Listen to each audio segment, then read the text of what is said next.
Ricky Ponting এর পর এবার বাংলাদেশ দলকে তাচ্ছিল্য করলেন সাবেক ভারতীয় ক্রিকেটার রবি শাস্ত্রী। তার মতে ভারত পাকিস্তানকে টপকে কোনোভাবেই চ্যাম্পিয়ন্স ট্রফির সেমিফাইনালে যেতে পারবে না টাইগাররা।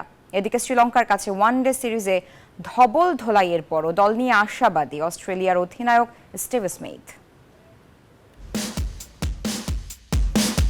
বাংলাদেশের সামনে এবার ওয়ানডে ফরম্যাটে স্বরূপে ফেরার সুযোগ। গেল বছর ৯ ওয়ানডের মাত্র ৩টিতে জয় টাইগারদের। দলে ২ তারকা সিনিয়র ক্রিকেটার সাকিব তামিমও নেই। বলা যায় একটা প্রক্রিয়ার মধ্য দিয়ে যাচ্ছে দল।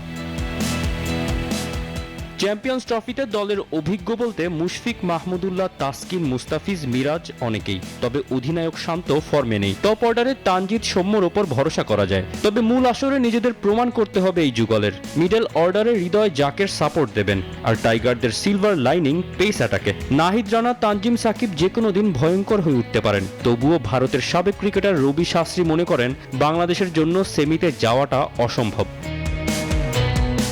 পাকিস্তান ম্যাচগুলি তাদের ঘরের মাটিতেই খেলবে। শুধু একটি ম্যাচ ভারতের বিপক্ষে দুবাইতে খেলবে।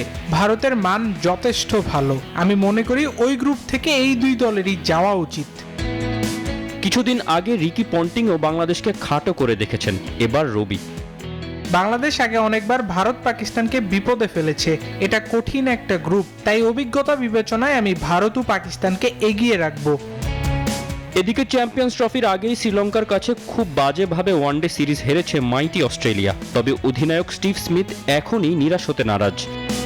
আমি মনে করি তাদের সবারই নিজস্ব অনন্য দক্ষতা আছে। আমার কাজ হবে অধিনায়ক হিসেবে তাদের থেকে সময় মতো সেরাটা বের করে নেওয়া। পেসারদের সাথে আমাদের স্কোয়াডে জাম্পা এবং তানভীর সহ বেশ কয়েকজন স্পিনার আছে, যাদের বেশ ভালো দক্ষতা রয়েছে ম্যাচে নিয়ন্ত্রণ নেওয়ার ব্যাপারে।